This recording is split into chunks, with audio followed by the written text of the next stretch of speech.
Hello, fabulous first graders. I want to share with you a very important place in our classroom, and it's where we keep all of our special anchor charts for our daily 5 routines.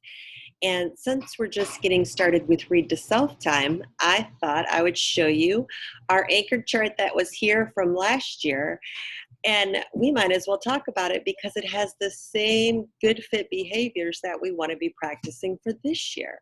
So here behind us, you can see this is our daily 5 wall. And around our wall, we post everything that we're learning and practicing in regards to the 5 parts of daily 5. The first one being our Read to Self time. And this, as you know, is what you've been working on every single day this week. And you're practicing these good fit behaviors. Now read these with me. Ready? Read the whole time. Say it again. Read the whole time. Number 2, stay in one spot. Stay in one spot. Number 3, read silently to your brain. Read silently to your brain. Got it. Number 4, get started right away. Get started right away. Number 5, ignore distractions. Ignore all that's going on around you, block it out, and focus on your reading. And finally, work on your reading stamina. That means let's see if we can increase and get our stamina time to be a little bit more each and every day in first grade. So let's take a peek at some of these other cool posters here.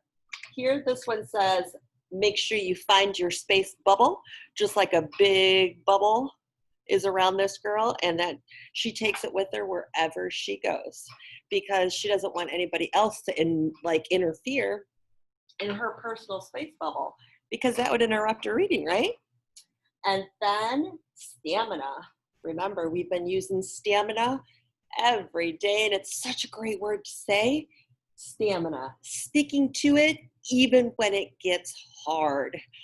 And we're working on, now this was from last year, this is what my first graders were working on last year, but you can see, look at where we started the year. Just 2 minutes of stamina time. But slowly over days and weeks, our class was able to get up to about 20 minutes of reading stamina all by themselves every day. So that is so important that you're trying like around, 5 minutes or so at this time at your house. Let's go ahead. Mrs. D is gonna turn you around and we're gonna come straight over to our reading library. This is probably my most favorite part in the classroom. It has all of our books that you get to read this year in first grade. Look at all these fabulous books. So when we talk about the classroom library, this is where I'm talking about. I have, if you take a peek up here, I'm going to show you something cool. This is what we've been practicing. 3 ways to read a book. Let's do it. Number 1, read the words. Read the words. Okay, got it. Number 2, read the pictures. Good job. And number 3, retell that story. Remember, if you can close the book and tell the beginning, middle, end without looking back, your brain's got it, and you can move on to the next book. So this is a great reminder. And our biggest way, the most fun way to read when you're a beginning reader in first grade is always the first one too. Read the pictures. And reading the words, we're getting the hang of that too. And then retelling the story. There are lots of special posters like this and lots of important anchor charts around the classroom that we use. so that we don't forget what to do. And there's always a spot in the room that we can look to help us remember what to do if we get stuck. So today I want to show you Mrs. D's little spot. I picked this corner. Take a peek. There is my read to sell spot for today. And I picked a good little corner of the room. It's quiet. Of course, Mrs. D is the only one here today. And I thought that I could show you my book box and some of the books that I'm practicing, and maybe on a live Zoom coming up very soon, you can show me maybe 1 or 2 or 3 of the books that you're practicing at home as well. Okay, so this is my book box, and you'll also be getting a fancy book box to keep all of your Read to Self materials in. And notice all of my books are very gently placed inside. I have, oh, you know this one, chalk. That's from the other day. How do dinosaurs learn to read? That's also what I'm reading this week. Deep in the Forest. And pancakes for breakfast. So the reason I have these 4 books in my book box is because we are practicing reading the pictures.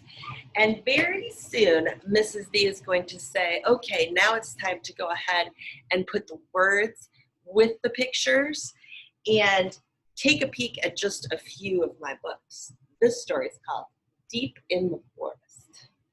Again, right away, just like chalk, this story, what? It doesn't have any words.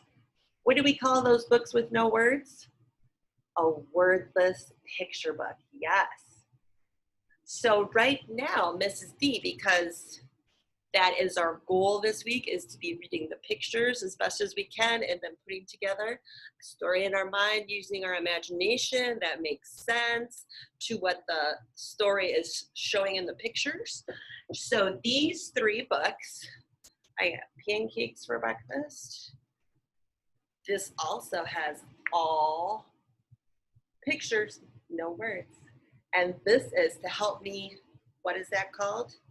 Train my brain. To train my brain, build my stamina, so I can be a 4-star expert on doing pictures, reading pictures, so I can say, you know what, I'm a 1st grade reader.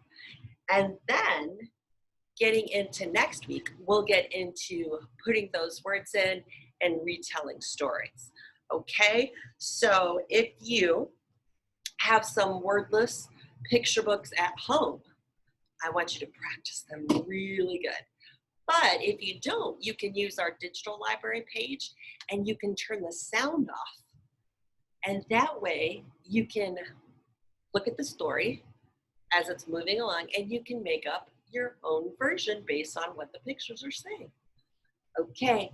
All right, now I have lots of reading to do, so I'm going to get to my Read to Self time right away, and I'm going to stay in my spot, and I'm going to ignore all my distractions, and I'm not going to get up and wander around. I'm just going to stay right here and do some reading today while you guys are going to practice too, okay? Enjoy this Read to Self round, and I'll talk to you soon.